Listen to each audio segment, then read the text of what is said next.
Film dimulai dengan memperlihatkan hutan di wilayah damai dan sunyi. Ada satu pengendara motor yang sedang berjalan menuju ke pom bensin. Sampainya di sana saat ingin mengisi bensin, ada salah satu orang yang anjingnya selalu menggonggong. Si pria tua yang bernama Wade ini langsung mendekatinya dan Shut up! Shut it up. Man, shut up! ya, tanpa rasa bersalah, si Wade langsung menembaki si pria itu. Ada dua orang yang melihat kejadian juga jadi korban. Sebelum dieksekusi, si korban sempat bertanya mengapa dia melakukan ini. Dan apa jawab Wade? Apakah itu penting?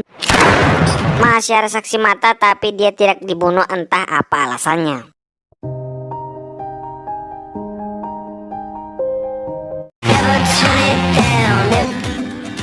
Di tempat lain ada seorang wanita yang sedang memanjat pohon bernama Miranda, anak dari wanita yang bernama Jenny. Jenny ini sudah menikah 2 kali dan suaminya yang sekarang bernama Eddie. Jadi mereka ini masing-masing punya anak perempuan. Jenny anaknya dia yang tadi yaitu Miranda, sedangkan Eddie anaknya bernama Emily. Jenny sekarang sedang mengandung anaknya Eddie. Mereka sekeluarga terlihat bahagia, tapi tidak untuk Miranda. Semenjak ayahnya Miranda meninggal akibat bundir, mantan suaminya Jenny, Miranda jadi trauma karena dia yang pertama menemukan mayatnya dan kini dia memiliki penyakit serangan panik. Maka dari itu, sebagai ayah tiri yang ingin memperbaiki hubungan antara anak, Eddie mengajak Miranda pergi mengambil keranjang bayi yang telah dipesan dan berbicara satu sama lain. Sebelum pergi, Jenny memberi Miranda obat seperti biasanya. To pick up the bassinet. Why do you think I'm a vegetarian? We stop for a second?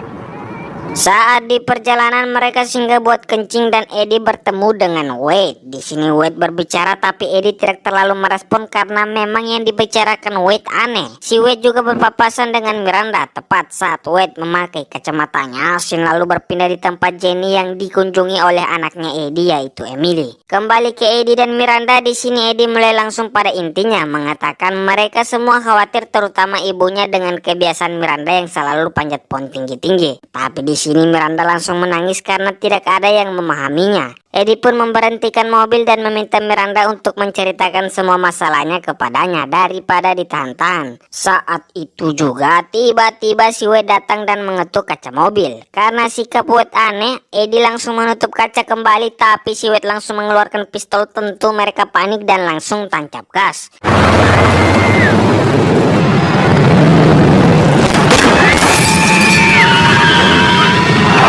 Kejar-kejaran pun terjadi yang mana si Wade menembak pintu mobil dan itu mengenai si Eddie sehingga mobil mereka berhenti dan Eddie menyuruh Miranda untuk lari. Run!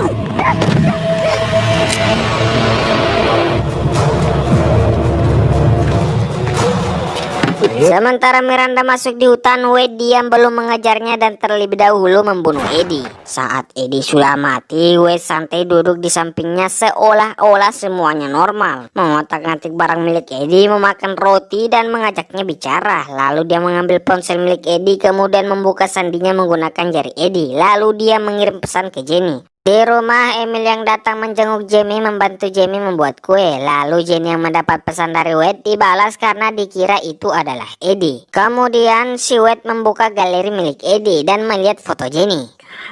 Damn. You're a lucky man.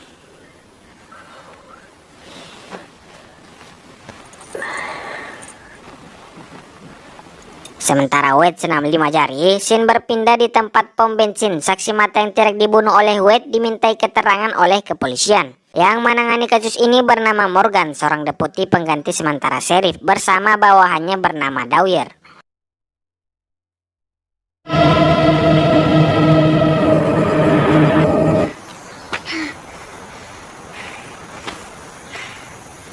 Kembali ke Miranda, dia yang singgah buat memperbaiki sepatunya. Tiba-tiba Wade sudah berada di sampingnya. Miranda pun kembali lari dan sempat terjatuh. Si Wade yang meski punya kesempatan buat menembaki Miranda, tapi dia hanya tersenyum dan membiarkan Miranda lari. Berpindah di kantor polisi, si Morgan dan Dwyer heran mengapa si pembunuh alias Wade menyisakan satu saksi mata. Mereka heran mengapa dia tidak membunuhnya. Kembali lagi di Miranda, saat si Wade sudah tidak terlihat, dia menghubungi 911 tapi jaringan jelek, lalu menghubungi ibunya dan sama jaringan jelek, jadi dia hanya meninggalkan pesan suara. Lalu Miranda yang terkena serangan panik mencoba menenangkan diri dengan cara menyebut semua apa yang dia lihat. Shot. I'm lost in the woods. Some guy shot. I tried calling 911, but I don't know what else to do. I see a tree. I see this guy. Di tempat Jenny, dia yang menunggu kedatangan Eddie menelpon tempat di mana keranjang bayi yang akan diambil. Tapi orang yang sedang dia telepon mengatakan Eddie dan Miranda tidak pernah ada di sana. Melihat ada sungai, Miranda memilih untuk minum terlebih dahulu, lalu terdengar ada suara tembakan yang lokasinya tidak jauh. Dikira itu adalah Wade. Dia pun berjalan secara perlahan mulai memasuki hutan, dan terlihat Wade juga sama seperti Miranda berjalan secara perlahan sehingga si Miranda membuat suara sehingga dia lari dan Wade juga begitu. Tapi si Wade tiba-tiba bertemu dengan seorang pemburu dan ternyata merekalah yang telah menembak di hutan. Dengan santuy si Wade membunuh mereka berdua. Di tempat Miranda, dia kembali terkena serangan panik sehingga membuat dia menyebut apa yang dia sentuh. Setelah keadaannya membaik, si Wade ternyata sudah berada di dekat situ dan memanggil-manggil namanya. Miranda pun secara perlahan tapi pasti meninggalkan tempat itu. Berpindah ke polisi, Morgan dan Dwyer baru menemukan mayat si Eddie. Setelah mengamati sekitar, dia menyadari jika si pembunuh mengambil ponsel milik Eddie. Juga masih ada korban yang masih hidup kabur lari ke hutan dengan melihat kotak makanan Miranda yang mengarah ke situ. Miranda yang berlari bertemu seorang pria di tengah hutan bernama Todd. Entah apa yang sedang dilakukan si Todd. Melihat Miranda yang panik meminta pertolongan, Todd membawa Miranda ke lokasi ortunya yang ternyata mereka sedang berkemah. Miranda pun menjelaskan secara tergesa-gesa jika ada orang yang sedang ingin membunuhnya. Dia dikejar oleh kakek-kakek botak, entah apa motivasinya tiba-tiba membunuh ayah tirinya dan sekarang dia yang dikejar. Sementara si papi Todd menghubungi 911, si Todd dan ibunya sedang berbicara dan Miranda dia melihat si Wade yang ternyata sudah berada di sana dan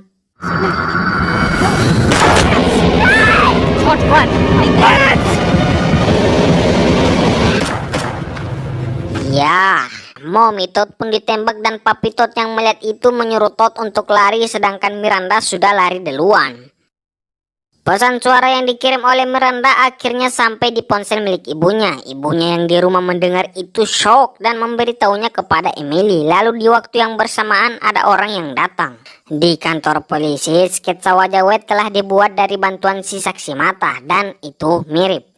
Ternyata orang yang datang adalah Dwyer yang datang ingin mengabari dan menanyakan apakah mereka kenal orang yang ada di gambar ini. Karena untuk sementara dialah yang dicurigai. Seperti yang kita ketahui memang si Wade lah pelakunya. Tapi Jenny dan Emily sama sekali tidak tahu tentang orang itu. Setelah itu Emily ikut ke kantor polisi sedangkan Jenny tinggal di rumah sendiri.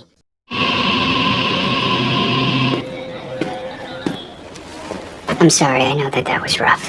Si Dwyer memberitahu kepada Emily jika mereka sedang mencari sukarelawan yang bisa membantu melakukan pencarian. Ada juga sebagian yang sudah dikirim buat mencari Miranda, tapi pencarian besaran-besaran akan dilakukan esok hari setelah sheriff tiba. Mendengar itu tentu Emily hanya bisa marah, tidak tenang, menangis, pasrah, dan yang terpenting hanya bisa berdoa. Karena jika lambat sedikit saja menyelamatkan Miranda, mungkin dia tidak selamat.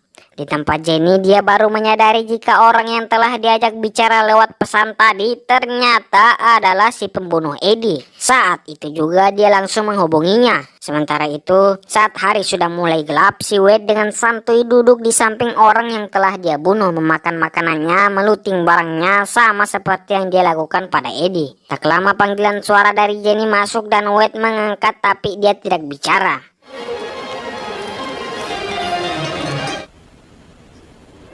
Are you there? I just want my daughter back. Tell me what to do. I'll do anything. What happened? Saat si Wade sudah mulai bicara, Jamie hanya memohon untuk Wade melepaskan anaknya. Tapi tentu itu tidak mungkin. Di tempat Miranda, dia tahu jika ortunya dengan Wade sedang berbicara setelah melihat ponselnya. Begitu juga dengan lokasi Wade yang ternyata tidak jauh. Secara diam-diam dia mendekat buat mengambil tasnya dan... Child. You still have time to leave. Hampir keciduk, tapi Wade mengira itu hanya hewan. Setelah berhasil mengambil tasnya, lebih tepatnya tas ortunya Todd, Wade yang baru menyadari itu emosi dan mengira Jenny bersama Miranda merencanakan hal ini. Setelah selesai mengatakan pasti Miranda akan dia bunuh, dia langsung menutup telepon lalu pergi mencari Miranda karena pasti dia belum jauh. Hello? This is Jenny, Miranda's mom. The guy who's hunting my Ma'am, daughter. ma'am. He's gonna kill her. We know. Jenny pun mengabari polisi untuk pergi mencari Miranda secepatnya, juga memberitahu jika dia telah berbicara langsung dengan si pembunuh. Mendengar itu, si Morgan hanya memperingati untuk jangan terlibat dengan si pembunuh.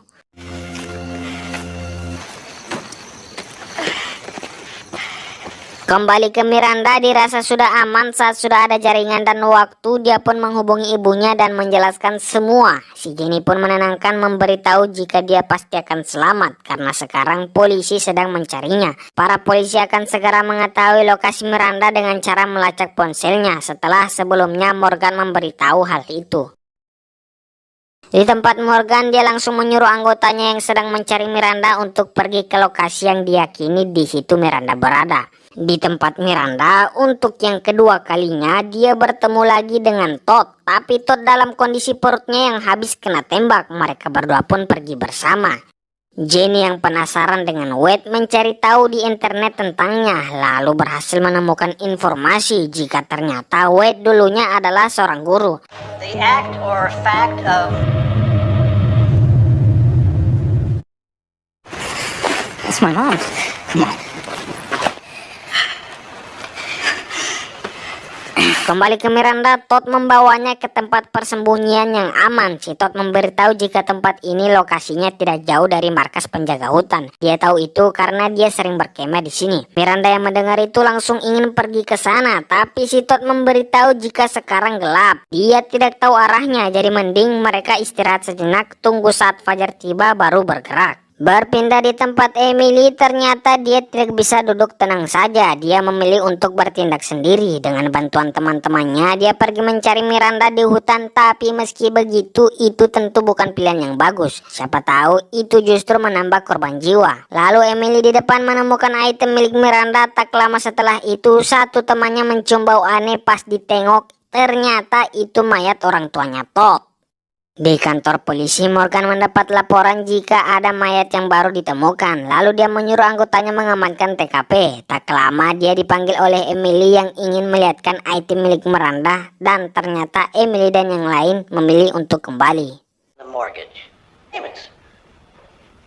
To stay in the game. You're a predator, or you're... But it's not as easy as it sounds. Lalu kita kembali tepatnya saat hari di mana Wade sedang mengajar. Awal dari semua masalah ini terjadi, dia yang sedang mengajar tentang masalah bisnis dibuat kesal sama perkataan muridnya, dan saat itu juga dia langsung memberhentikan kelas lebih awal. Muridnya yang bertugas merekam disuruh buat upload video pembelajaran tadi. Setelah itu dia pulang, tapi ada yang aneh. Motor yang tak dikenal terparkir di depan rumahnya. Pas masuk terlihat botol minuman keras, 2 gelas yang habis dipakai, dan jaket seorang pria. Pakaian dalam istrinya juga pakaian orang yang tak dikenal, yang itu berarti si istri telah berselingkuh. Dilihat dari mata Wade yang berkaca, pasti dia sangat terluka. Saat dia mengecek jaket tersebut, terdapat 1 pistol, dan inilah yang Wade lakukan.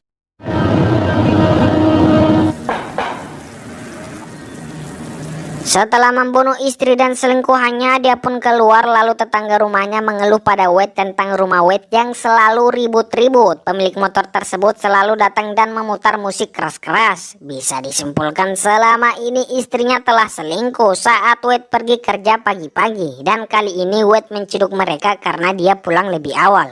Wade pun tanpa rasa bersalah menembaki tetangganya juga. Lalu dia memakai motor tersebut, dan itulah awal mulanya. Kembali ke masa sekarang, saat Miranda bangun di pagi hari, dia sadar jika Todd telah mati. Mau tidak mau dia pun pergi sendiri dan meninggalkan tas tersebut sebagai penanda. Setelah minum, dia mulai berhalusinasi. Pertama melihat ayahnya yang bunuh diri, lalu kedua ayah tirinya. Di kantor polisi, mereka akan pergi ke tempat pos penjaga hutan, begitu juga dengan Emily dan kawan-kawan yang diizinkan ikut. Kembali ke Miranda, dia yang melihat pohon tinggi memiliki ide untuk melihat pos penjaga dari atas. Sampainya di puncak, dia akhirnya senang karena pos penjaga ternyata tidak jauh dari situ. Tapi tiba-tiba terlihat satu orang yang berjalan dan itu bisa dipastikan adalah si Wade. Dia pun cepat-cepat turun dan berlari ke pos tersebut. Sementara itu para polisi dan Emily DKK juga sudah sampai. Tepat saat Miranda hampir sampai dan berteriak meminta pertolongan, mereka pun cepat tanggap dan siap untuk menembak. Tapi ternyata yang mengejar Miranda bukan Wade, melainkan orang yang ditugaskan untuk mencarinya. Jadi di manakah Wade berada? Don't shoot! I repeat, don't shoot, man!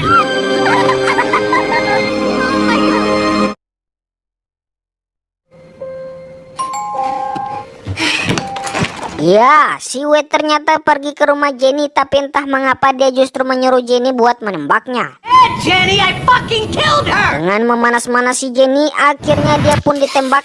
Tapi bohong, pistol tersebut belum di reload kah apa itu. Tapi yang penting si Wade hanya mempermainkan Jenny. Entah apa yang terjadi pada Jenny, berpindah di tempat Emily, dia dihubungi oleh Jenny. Tapi yang berbicara adalah Wade. Karena Emily tidak tahu itu adalah si pembunuh, dia dikelabui oleh Wade yang intinya dia disuruh buat pulang ke rumah bersama Miranda. Singkat waktu sampailah mereka di rumah, tapi seperti yang dilihat Miranda dan Emily dipaksa buat duduk saling berpegangan tangan seolah-olah mereka adalah keluarga dan berdoa bersama yang dipimpin oleh Wade. Some acts of betrayal. Thrill of the chase for the glorious day ahead. She enjoyed. Saat Wade telah membagikan minuman, Miranda juga berhasil mengeluarkan pisau dari tasnya. Di sini Miranda yang sudah tidak tahan bertanya, mengapa Wade melakukan ini? Si Wade pun menjawab, karena Miranda mirip sama mantan istrinya. Hanya itu, tentu karena alasan yang bodoh membuat Miranda marah dan tiba-tiba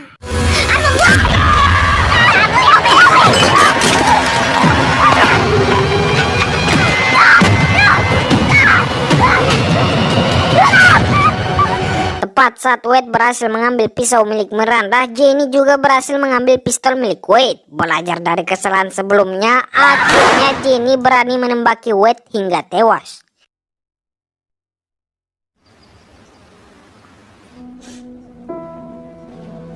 Setelah semuanya berakhir, singkat waktu mereka juga sudah kembali menjalani hidup dengan normal. Si adik Miranda dan Emily tiba-tiba ingin keluar. Saat itu juga mereka bertiga langsung menuju ke rumah sakit dan film pun selesai.